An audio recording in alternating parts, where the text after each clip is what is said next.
మా ఊర్లో మందిరం కట్టబడాలా, మందిరం కట్టబడాలా అని ప్రార్థన చేయండి. అప్పుడు ఎప్పుడైతే అట్లా ప్రార్థన చేస్తామో అప్పుడు ఏం జరుగుతుందో 3 విషయాలు చెప్తాము.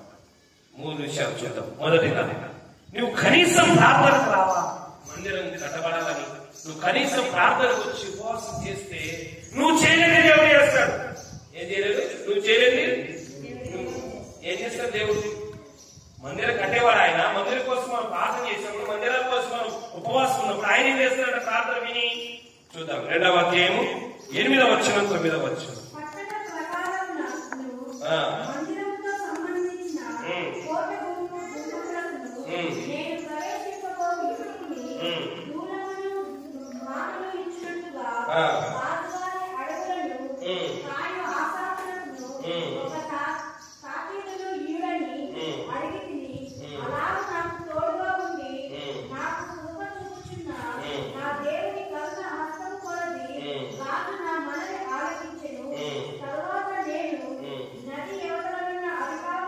చాలు 9వ వచనం వరకు చదివితే, ఎప్పుడైతే అయ్యా మా ఊర్లో మందిరం కట్టబడాలా, మందిర ప్రాకారం కట్టబడాలా, అక్కడ ప్రార్థనలు జరగాల, అక్కడ ఆరాధన జరగాల, అక్కడ అనేక వచ్చినైనా రక్షణ పొందాలా, స్వస్థత పొందాలా, విడుదల పొందాలా, అభిషేకం పొందాలా, ఆశీర్వాదం పొందాలా, పరలోకానికి సిద్ధపడాలని ఎప్పుడైతే మందిరం కొరకు మనం ప్రార్థనలు జరిగిస్తామో అప్పుడు మొదటిగా దేవుడు ఏం చేస్తాడంటే మందిరానికి కావలసిన వాటిని దేవుడే ఇస్తాడు. మందిరానికి కావలసిన వాటిని దేవుడు ఇప్పిస్తాడు. ఇప్పుడు నెహెమ్యా ప్రార్థన చేశాడు. ఇప్పుడు రాజు ఏం చేశాడు? నెహెమ్యా నువ్వు పోతున్నావు కదా, మరి మందిరాన్ని కట్టుకోవడానికి ఏమేమి కావాలా? దూరములు అయ్యా, చెక్కలు, ఇవన్నీ కావాలయ్యా అంటే సరే అని ఒక లెటర్ రాసి రికమెండేషన్, ఇదో వీళ్ళు మందిరానికి కావలసిన చెక్కలు మీరు ఇచ్చేయండి, దూరములు మీరు ఇచ్చేయండి, కావలసినవి ఏర్పాటు వాళ్ళకి ఇచ్చేయండి అని రాజు తన దగ్గర పనిచేసే వ్యక్తికి ఇచ్చారు. ఎవరిమని చెప్పారు? ఎవరిప్పించారు? దేవుడు ఇప్పించారు. నువ్వు ఇవ్వలేవు, మరి ఇచ్చేవాళ్ళు దేవుడు ప్రేరేపించాడు, నువ్వు ప్రార్థన చేయాలి. నువ్వు పని చేయలేవు, కానీ పని చేసేవాళ్ళు దేవుడు ప్రేరేపించాడు, నువ్వు ప్రార్థన చేయాలి. అది దేవు, ఇది దేవు, ఇంకేం చేసేది మనం? సో నెహెమ్యా ప్రార్థన చేస్తుంటే ఏం జరిగింది? మందిర నిర్మాణానికి కావలసినవి దేవుడే ఇచ్చినాడు. ఎంత గొప్ప విషయం! ఏమి ఇప్పించినాడు దేవుడు? మొదటిగా పనికి అవసరమైన వనరులను ఇప్పించినాడు. పనికి అవసరమైన వనరులను, వస్తువులను ఇప్పించాడు. పనికి ఏకంగా కిటికీలు, డోర్లు, దాల్బందరాలు, లైట్లు, ట్యూబ్ లైట్ అన్ని దేవుడు ఇప్పించాడు. మరి ఆ భారం మనకు లేదు. అయ్యో నేను ఇవ్వలేకపోతానని, నేను చేయలేకపోతానని. ఇవ్వగలిగిన వాళ్ళు, చేయగలిగిన వాళ్ళు మస్తుగా ఉన్నారు కదా లోకంలో. నేను చెప్తే ఇవ్వరు, పాసానికి ఇవ్వరు, కనుక నేను ప్రార్థన చేస్తే దేవుడు వాళ్ళ ద్వారా ఇప్పిస్తాడు. అది లేదు, అదే బాధ. చర్చలో ఈ చీమ కుట్టినట్టు కూడా చాలా మందికి లేదు బాధ. అది ఉండాలి ప్రతి ఒక్కరికి. నేను ఇవ్వలేకపోతున్నా, నేను చేయలేకపోతున్నా. ఇచ్చేవాళ్ళు, చేసేవాళ్ళు చాలా మంది ఉన్నారు, కానీ వాళ్ళు కూడా ఇయ్యలేక చేయలేరు. ఇయ్యాలంటే ఎవరు చెవు పిండాలా? ఎవరు చెవు పిండాలి? దేవుడే. దేవుడు చెప్తే ఎవరైనా తలవచ్చాల్సింది. అందుకే దేవుని మందిరం, ఎజ్రా గ్రంథం చదవదులే, ఎజ్రా గ్రంథంలో దేవుని మందిరం కట్టించాలనుకున్నప్పుడు కోరేషును దేవుడు ప్రేరేపించాడు. ఎవరిని? కోరేషును ప్రేరేపించాడు. ఏదో వాళ్ళ మందిరం కట్టుకోవాలా, ఓ వాళ్ళకి సెలవిచ్చి, వాళ్ళకి ఆజ్ఞాపించి, వాళ్ళకి సాయం చేసి దేవుడు రాజును ప్రేరేపించాడు. అందుకే మందిరం కట్టడానికి కట్టేవాడు దేవుడే. కట్టడానికి నువ్వు ప్రార్థన చేయాలి. నువ్వు ప్రార్థన చేస్తే మొదటిగా దేవుడు ఏం చేస్తాడంటే కావలసిన వాటిని దేవుడే ఇప్పిస్తాడు. ఏమి ఇప్పిస్తాడు? మొదటిగా వస్తువులను ఇప్పిస్తాడు ఆయన. చూడండి, మనకి ఎన్ని కావాలి? కిటికీలు కావాలి, లైట్లు కావాలి, ఫ్యాన్లు కావాలి, స్టేజ్కి మైక్ సిస్టమ్ కావాలి, ఎన్ని ఉన్నాయి మన అవసరాలు. ఇవన్నీ దేవుడు ఇప్పించాలి. వస్తువులు దేవుడు ఇప్పించాడు. రెండవదిగా 2వ అధ్యాయం 9వ వచనంలో పనికి అవసరమైన వ్యక్తులను కూడా దేవుడు ఇచ్చాడు. వస్తువులు కూడా ఎవరు ఇచ్చినాడు? దేవుడు ఇప్పించాడు. రెండవది, ఆ ఏ పని, కిటికీలు చేసే పనివాడు, కార్పెంటర్ పని వాడిని, బిల్డింగ్ పని పనులను కూడా దేవుడు ఇప్పించినాడు. ఎంత గొప్ప విషయం కదా! వస్తువులు దేవుడు ఇచ్చాడు, ఆ పని చేసే వ్యక్తులను కూడా దేవుడు ఇచ్చాడు. మూడవదిగా ఏమి ఇప్పించాడు దేవుడు అంటే పనికి అవసరమైన మనస్సును దేవుడు ఇచ్చాడు. 4వ అధ్యాయం 6వ వచనం. చాలా మందికి ఇంట్లో పని చేసుకుంటే ఉండే ఇంట్రెస్ట్ దేవుని పని చేయడానికి రాదా ఇంట్రెస్ట్. అయినను దేవుడు పని చేయాలా, కనీసం ఏదో ఒక పని చేయాలా, ఏదో ఒకటి చేయాలని జనులకు, సంఘస్థులకు, విశ్వాసులకు మనస్సు ఉండాలి. ఈరోజు ఎంతమందికి మనసే లేదు దేవుని పని చేద్దాం. అది కూడా దేవుడు ఇచ్చిన మనస్సు. ఈరోజు చర్చిలలో మనుషులు కఠినమైపోయారు, క్రూరమైపోయారు, మూర్ఖమైపోయారు, మొండైపోయారు. కనుక వాళ్ళ మనస్సు కలిగించాలంటే మనం ఏం చేయాలా? ప్రార్థన చేయాలి. అదే కదా చేసింది నెహెమ్యా. ఏడ్చి ఉపవాసం నుండి ప్రార్థన చేస్తే మొదటిగా కావలసిన వాటిని దేవుడే ఇప్పించాడు. ఏమి ఇప్పించాడు? ఒకటి వస్తువులను ఇప్పించాడు, రెండవది వ్యక్తులను, పని వాళ్ళని ఇప్పించాడు, మూడవది మనస్సు కలిగిన వారు. దేవుని పని చేయడానికి మనస్సు కలిగిన వారిని ఇదంతా ఎట్లా జరిగింది? కేవలం ఉపవాస ప్రార్థన, కేవలం నెహెమ్యా చేసిన ప్రార్థన. ఏమంతమంది నెహెమ్యా ఉత్తరాన్ని ప్రార్థన చేశాడు. నెహెమ్యా సంఘం అంటే ప్రేమ, మందిరం అంటే ప్రేమ. ప్రేమ కలిగిన వాళ్ళే మందిరం నిర్మాణం కోసం ఉపవాసాలు ఉంటారు. ప్రేమ కలిగిన వాళ్ళే మందిరం కొరకు కన్నీళ్లు కారుస్తారు. అది దానియేలు, నెహెమ్యాలో ఉంది. ఈరోజు క్రైస్తవ మనలో ఉండాలి. ఈరోజు మందిరం, దేవాలయాలు చూడండి ఎంత బాగా కడుతున్నారు, మసీదులు చూడండి ఎంత బాగా కడుతున్నారు. చర్చిలు మాత్రమే దరిద్రంగా ఉంటాయి. చూడండి, ఏ ఊళ్ళో అయినా చర్చిలు బాగుంటాయా, మసీదులు, దేవాలయాలు బాగుంటాయా? ఎందుకంటే వాళ్ళకున్న మనస్సు మన వాళ్ళకు ఉండదు, వాళ్ళకున్న ఆ తాపత్రం మన వాళ్ళకు ఉండదు. చాలా మంది ఉండదు, 10 మందికి ఉంటుంది, 100లో 10 మందికి ఉంటుంది, 90 మందికి ఉండదు. కానీ ఆ 90 మంది కూడా రావాలంటే ఒకటే మార్గం, ప్రార్థన, ఉపవాసం. హల్లెలూయా. మనం చెప్తే మనసులో నొచ్చుకుంటారు, మనం చెప్తే కదా అలుగుతారు, వేరే చర్చికి వెళ్ళిపోతారు, వేరే చర్చికి వెళ్ళిపోతారు. డబ్బులు ఇవ్వాల్సి వచ్చిన కూడా చాలా చర్చి మానేస్తారు. మంది తెలుసా, పాతరాయిచుడు, రాయిచుడు, కొంతమంది మందిరానికి ఏదో చేయాలని, అడగాలని, చేయాల్సి వస్తారని కూడా మందిరానికి ఆపేవాళ్ళు ఉంటారు. మందిరం, అందుకే మందిరం మొదలు పెట్టాక మందిరం అయిపోయి చాలా మంది కాలేదు. నిజం, మన చర్చం కాదు, ఎక్కడైనా అంతే. కానీ దేవుడు గొప్ప విషయం ఏంటంటే దేవుడే వ్యక్తులు కూడా పంపిస్తాడు. హల్లెలూయా. వస్తువులు పంపించాడు, వ్యక్తులను పంపించాడు. రెండోది మంచి మనస్సు కలిగిన వారిని కూడా దేవుడే పంపిస్తాడు. ఏమి ద్వారా జరిగింది ఇదంతా? కేవలము అంటే ఉపవాస ప్రార్థన. ఇప్పుడు మీరు కదా చర్చి అయిపోతాయి, మన చర్చికి వచ్చి అందరూ ఇలా పోండి, ఇంటికాడ వెళ్ళి ఒక 10% పాపం ఉద్యోగాలు, బాధ్యతలు ఉన్న వాళ్ళు ఉంటారు, వాళ్ళు వెళ్ళిపోయారు. మిగతా ఏం చేస్తారు తెలుసా? ఏం చేస్తారు చెప్తారు, ఏం చేస్తారు అంటే కొంతమంది డ్యూటీలు సెలవు అయ్యారు, స్కూల్కి సెలవు ఇచ్చారు, కానీ కొన్ని డ్యూటీలకు సెలవు ఇయ్యారు, కొన్ని కార్యక్రమం సెలవు. ఎందుకు తెలుసా? టీవీ తిరుగుతా, మాస్తా చేస్తా, ఆరు తిరుగుతా, 7 తిరుగుతూ ఉంటారు. 90 మంది, 10 మంది పాపం పని పోయారు. ఎందుకంటే తప్పకపోయినారు కొంతమంది, ఇక వాళ్ళు కుదరకపోయే వాళ్ళు. అంటే ఏమని అర్థం? నా మందిరం కట్టబడడానికి నేను మోకరించాల్సిన బాధ్యత అనే ఆలోచన రావాలి. అది నెహెమ్యాలో ఈ రోజు అలాంటి నెహెమ్యాలు 10 మంది ఉంటే దాని చర్చిలో 10 సంఘాలు కట్టచ్చు. 10 మంది ఇలాంటి విశ్వాసం ఉంటే 10 మందిరాలు కట్టచ్చు, 10 సంఘాలు కట్టచ్చు. ఇలాంటి కన్నీళ్లు గడిచే విశ్వాసం ఉంటే, ఇలాంటి ఉపవాసాలు ఉండే విశ్వాసం ఉంటే, ఇలాంటి మంట కలిగిన విశ్వాసం ఉంటే, డబ్బులు అవసరం లే, ఇలాంటి మనసులు ఉంటే చాలు. నెహెమ్యాకి డబ్బులు ఉన్నాయా? మరి ఎటగట్టే ప్రకారాలు ప్రార్థన వల్లనే. మొదటిగా మందిరం కొరకు ప్రార్థన చేసినప్పుడు ఏమవుతుందంటే మందిరానికి కావాల్సిన వాటిని దేవుడే ఇప్పిస్తాడు. రెండవ విషయం, 2వ అధ్యాయం 18 వచ్చింది.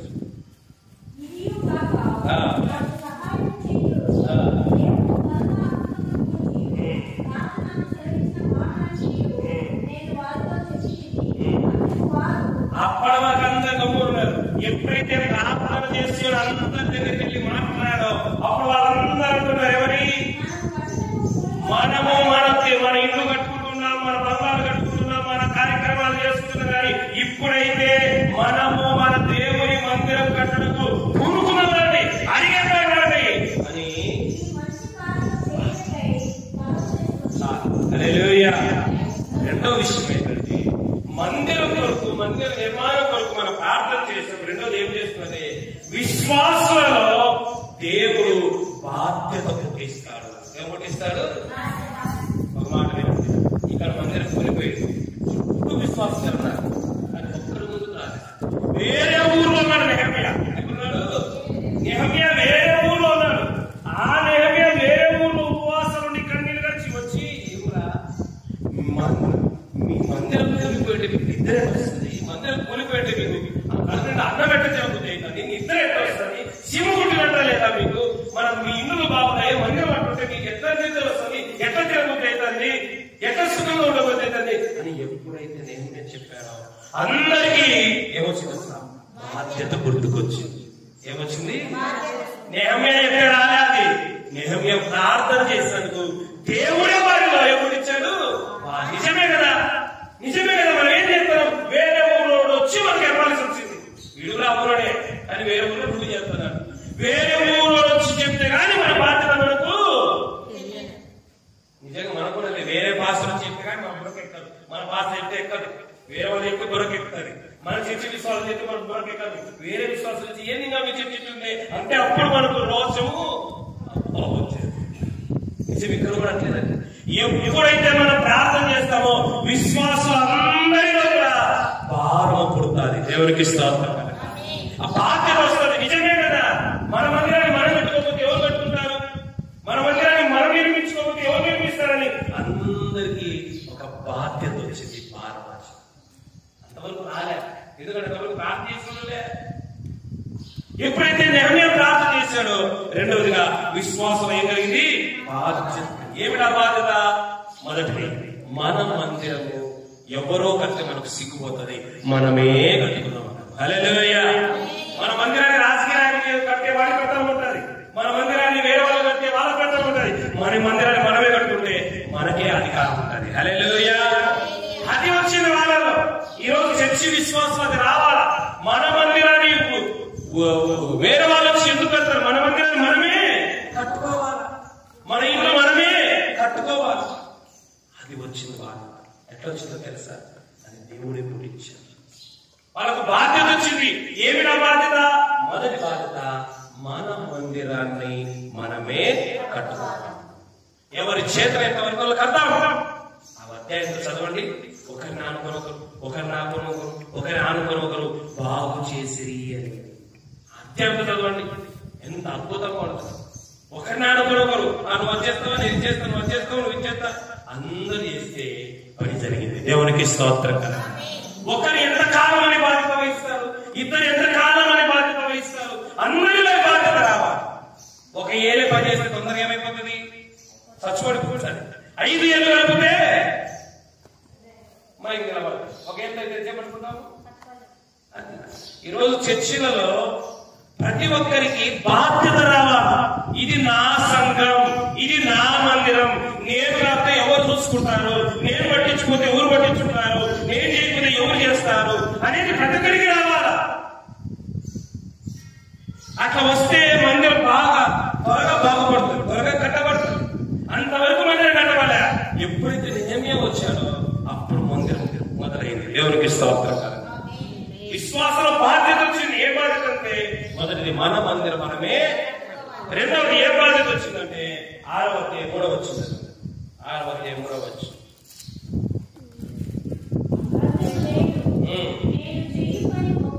నా ఉద్యోగం కాదు గొప్పది, నా పని కాదు గొప్పది, నా వ్యాపారం కాదు గొప్పది, నా దేవుని మందిరం కట్టడం కంటే గొప్పది నా జీవితం ఏది అనే బాధ్యత వచ్చింది. మొదటిది నా మందిరాన్ని మేమే కట్టుకోవాలనే బాధ్యత వచ్చింది. రెండవది దేవుని మందిరం కంటే నాకు ఎక్కువ ఏది కాదు. ఎంత గొప్ప బాధ్యత, ఎంత గొప్ప బాధ్యత. ఈ బాధ్యత మనలో రావాలి.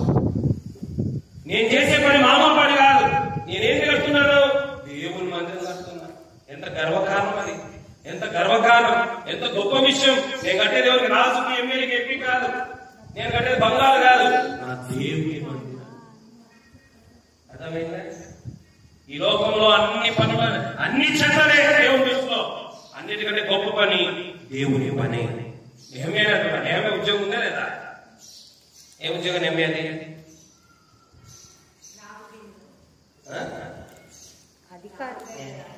చెప్పు పూర్తిగా మిగకుండా. ఏ పని? రాజు దగ్గర గిన్నె అందించే ఉద్యోగం ఎంత గొప్ప ఉద్యోగం అనుకున్నారు.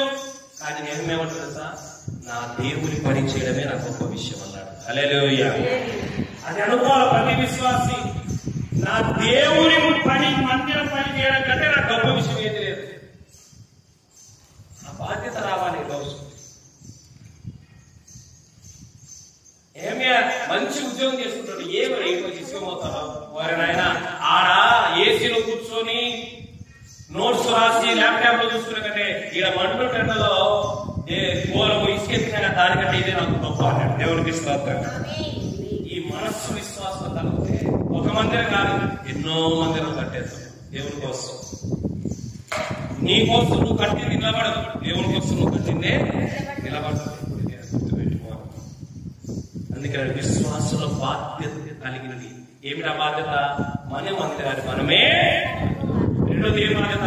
మనం చేసే పని మామూలు కాదు, చిన్న పని కాదు, చాలా గొప్ప పని మనం చేస్తున్నాం. మూడో విషయం, 4:23 4:23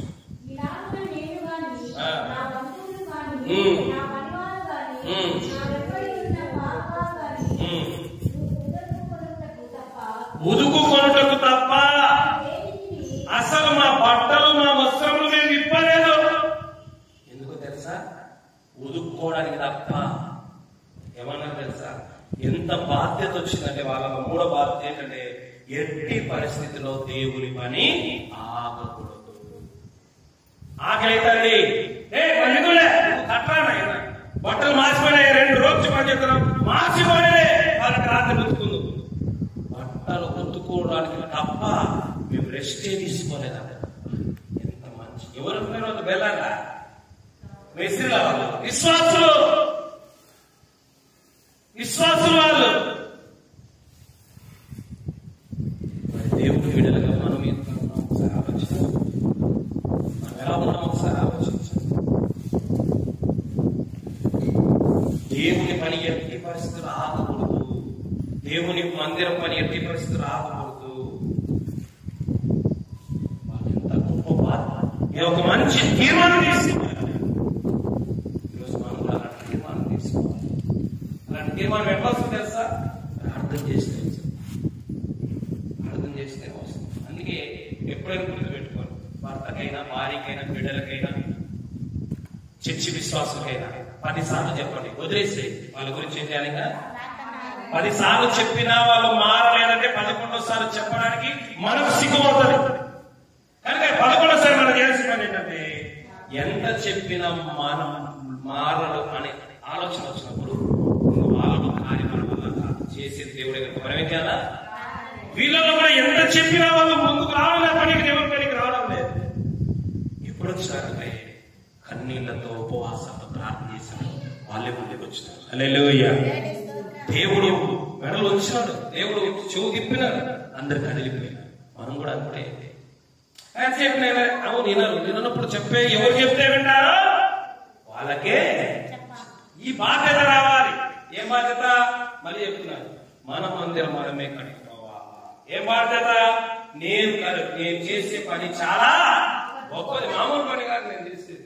మూడోది, ఎట్టి పరిస్థితుల్లో నా పనైనా ఆపుకుంటా గాని దేవుని పనిని ఆపకూడదు. నా పనైనా వాయిదా వేసుకుంటా గాని దేవుని పనిని వాయిదా వేయకూడదు. ఆ స్థాయికి రావాలి. డాక్టర్కి ఈరోజు వైర్ 2,000 ఇస్తామన్నారు. ఈ రోజే కూడికి ఉంది. ఒక మాట చెప్పాలి. ఏం చెప్పాలా? మధ్యాహ్నం చేస్తా కావాలంటే పాటలు అయిపోయినాక అని చెప్పాలా. నువ్వు కాదు, ఎవరిమైనా మన జీవితంలో గుర్తు పెట్టుకోవాలా, మన పనులు వెనక్కేసుకోవాలా, మన పనులైనా ఆపుకోవాలా. దేవుని పని మాత్రము ఎప్పుడు కూడా ఆపడానికి వీలు లేదు, వాయిదా వేయడానికి వీలు లేదు, వెనక వేయడానికి వీలు లేదు. ఎందుకంటే దేవుని పని గొప్పది. మూడో విషయం, దేవుని మందిర నిర్మాణం మనం ప్రార్థన చేసినప్పుడు ఒకటి, మందిరానికి కావలసినవి దేవుడు ఇప్పిస్తాడు. రెండవది, సంఘ విశ్వాసులందరిలో బాధ్యత పుట్టిస్తాడు. మూడవది 4వ అధ్యాయం 9వ వచనం,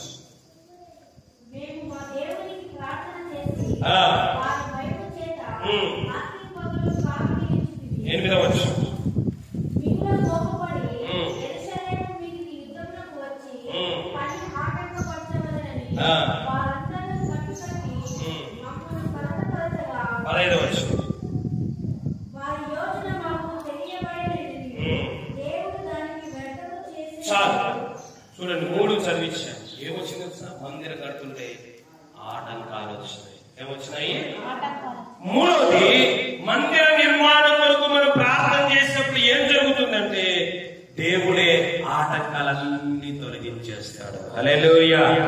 దేవుడే ఆటంకాలు తొలగిస్తాడు.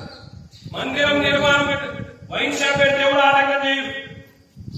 వైన్ షాప్ పెడితే దేవుడు ఆటంకం చేయడు. రోడ్లో సర్కస్ పెడితే దేవుడు ఆటంకం చేయడు. వీధి మధ్యలో డ్రామా పెట్టి బ్రేక్ డాన్స్ పెడితే దేవుడు ఆటంకం చేయడు. మందిరం పెడితే ఎందుకంటే వాళ్ళకు తైతకాలు తందనాలు బాగుంటాయి కానీ ప్రార్థన మాత్రం వాళ్ళకు నచ్చదు. అలాగే ఇక్కడ కూడా నెహెమియా మందిర పనిని ప్రాకారం మొదలు పెడతానే వచ్చేసారు అందరు వీరులు ఇచ్చుకుని అక్కడ వద్దు, ఇక్కడ చర్చొద్దు, ఇక్కడ ఆడకూడదు, ఆటకాలు చేస్తారు. అయితే ఎప్పుడైతే నెహెమియా ప్రార్థనతో అక్కడ మళ్ళీ ఉంది, మళ్ళా ఏం చేశాడు? మళ్ళా ప్రార్థన చేశాడు.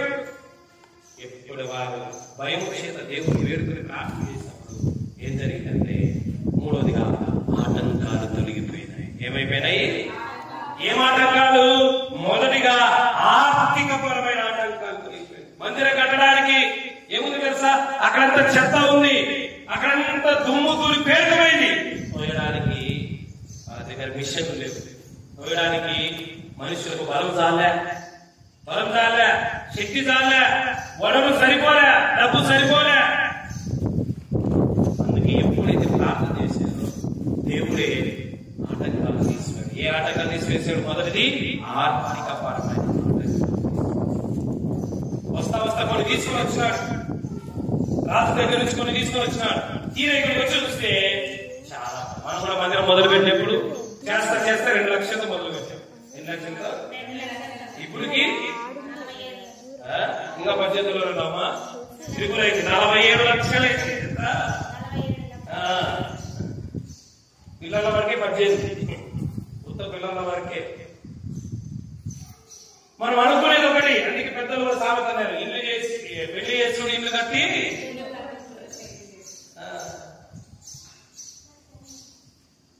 మొదలైతే ఏం చేస్తారా?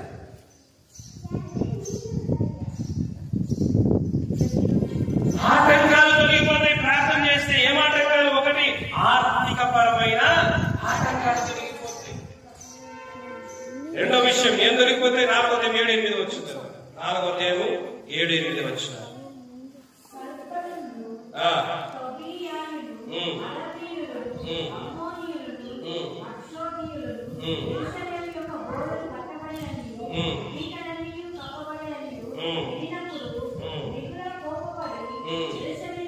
చాలు.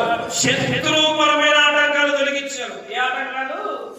శత్రు. ఒకటి ఆర్థికపరమైన ఆటంకాలు తొలగించాడు, రెండవది శత్రుపరమైన ఆటంకాలు తొలగించాడు.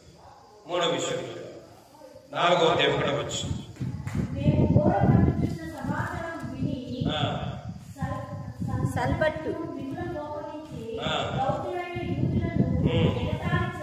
చాలా 4వ అధ్యాయం 1వ వచనం, 4వ అధ్యాయం 10వ వచనం, 2వ అధ్యాయం 10వ వచనంలో నిరుత్సాహం అనే ఆటంకం వచ్చింది. మీరే కట్టారు, మీరేం చేత అవుతుంది, మీ వల్ల అవుతుంది అని నిరుత్సాహపరిచారు. మీరు కట్టలేరు, మీ చేత కాదు, మీ వల్ల కాదు, మీకై మీరు అంటారు, కట్టగలుగుతారా అని నిరుత్సాహపరిచారు. అయితే ఆ నిరుత్సాహాలన్నింటినీ కూడా 2వ అధ్యాయం 19వ వచనం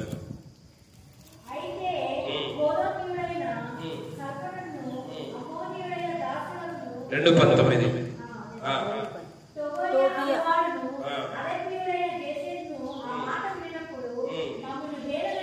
హేళన చేసి, చూడండి ఎంత ఎగతా చేసి తృణీకరించి బలహీనపరిచారు. అయినా కూడా దేవుడు ఆ నిరుత్సాహాన్ని, ఆ కృంగుదలను దేవుడు జయించేటట్టు, తొలగించేటట్టు చేసి, అందుకే ప్రార్థన ఏం చేస్తుందో కూడా తెలిసినప్పుడే ప్రార్థన చేస్తారు. మందిర నిర్మాణం కొరకు ప్రార్థన చేసినప్పుడు మూడోదిగా ఆర్థిక పరమైన ఆటంకాలు తొలగిస్తారు, శత్రుపరమైన ఆటంకాలు తొలగిస్తారు, నిరుత్సాహంతో కూడిన నీరు గారిపోయే పరిస్థితులను ఆయన తొలగించి వేస్తారు. ఇప్పుడు చదవండి 6వ అధ్యాయం 15వ వచనం. 6వ అధ్యాయం 15వ వచనం. ఈ ప్రకారంగా 5వ దినమందు అనగా 72 దినములకు ఏమైంది? మందిర నిర్మాణము సమాప్తమైంది. హల్లెలూయా. రెండు చేతుల పైకి ప్రపరిస్తాం. హల్లెలూయా. కాలొస్తుంది ఇద్దరికి చదువుతున్నారేమో చిన్నగా. ఏమైందంట? మందిరం పని సమాప్తమైంది. ఎట్లయింది? డబ్బులు ఇచ్చినారా? ఎవరు ఇలే. మరి ఎట్లయింది? పని చేశారా? విశ్వాసులు ఏం చేయలే. మరి ఎట్లయింది? దేవునికి ప్రార్థన చేయడం ద్వారా మందిరానికి కావలసినవన్నీ దేవుడే ఇప్పించాడు. రెండవదిగా విశ్వాసులందరిలో బాధ్యత రోషము పుట్టించాడు. మూడవది ఆటంకాలన్నీ తొలగించి దేవుడే మందిరం పనిని పూర్తి చేశాడు. ఈరోజు మన మందిరం కూడా పూర్తి కావాలంటే విశ్వాసులందరూ బాధ్యతగా ప్రార్థన చేయాలి. నిజంగా రాయచోటికి వచ్చిన దానికంటే మాసపేటలో బాగుకోలేదు సంఘం తెలుసా? ఎందుకంటే రాయచోటి టెంపరవరీ చర్చి కట్టాం. ఈ చర్చి టెంపరవరీ చర్చి కట్టినప్పుడు ఎట్లా చేస్తాం తెలుసా? చర్చి మొదలు పెట్టిన నుంచి లాస్ట్ అయిపోయిన వరకు రోజుకొకరు ఉపవాసం. రోజుకొకరు అంటే ఎన్ని రోజులు పడుతుంటే అన్ని రోజు పోతాం. ఒకవేళ 10 మంది అనుకో, ఈ 10 మంది అయితే మళ్ళీ మొదటి నుంచి మొదలు పెడతారు. అదంతా కలిసి కూడా 60,000 ఇది అది వేలలో, ఇది దీనికి మాత్రం ఆ దౌర్భాగ్య స్థితి కలిగింది. ఘోరమైన విషయం. 21 రోజు అది బట్టి 21 రోజు రోజుకు ఒకరు ఉపవాసం ఉన్నారు. అంటే అప్పుడు బలమైన విశ్వాసం, బలమైన ప్రార్థన. ఇప్పుడు రావాలా వాళ్ళు తయారు కావాలి. నేను ఉపవాసం ఉంటా చర్చ అయిపోయిన వరకు రోజుకొకరు ఉపవాసం, రోజుకొకరు ప్రార్థన. ఒక పూట 2 పూటలో వాళ్ళకున్న ఆరోగ్య పరిస్థితి, ఒక పూటలో 2 పూటలో రోజు అట్లా ఉంటే అసలు ఇప్పుడు అది 2 ఏళ్ళు కూడా పట్టేది కాదు చర్చి. ఎప్పుడో అయిపోవాలి. అందుకే దేవుడు సమాప్తి చేస్తాడు. చదవండి అన్నమాట. ఎట్లయింది సమాప్తి? 6:16 చదవండి. 6:16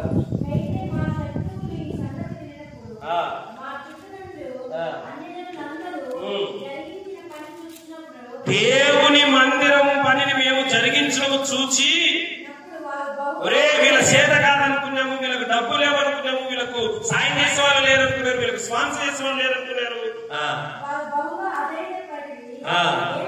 ఎందుకంటే ఈ మందిరం పని వీళ్ళు చేయలేరు, వీళ్ళు చేత కాదు, ఇన్ని రోజులైంది ఇంకా పూర్తి కాలేదు, ఇదే మందిరం అన్నలందరూ వారి దేవుని వల్లనే ఈ పని జరిగిందిరా, వీళ్ళ వల్ల అయితే ఏది కాదురా అని అన్యులందరూ ఆశ్చర్యపోయినారట. హల్లెలూయా. అన్యులు ఆశ్చర్యపోయింది ఎప్పుడో తెలుసా?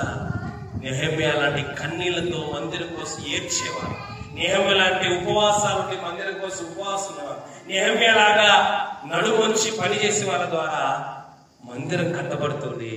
అన్యులకు సిగ్గు కలుగుతుంది, దేవునికి మహిమ కలుగుతుంది. ఇలాంటి వారిగా తయారవ్వాలి. అందుకే నేను చెప్పే పాశ్రమకు ఒక్కరు వచ్చినా కూడా ప్రార్థన పెడతాం.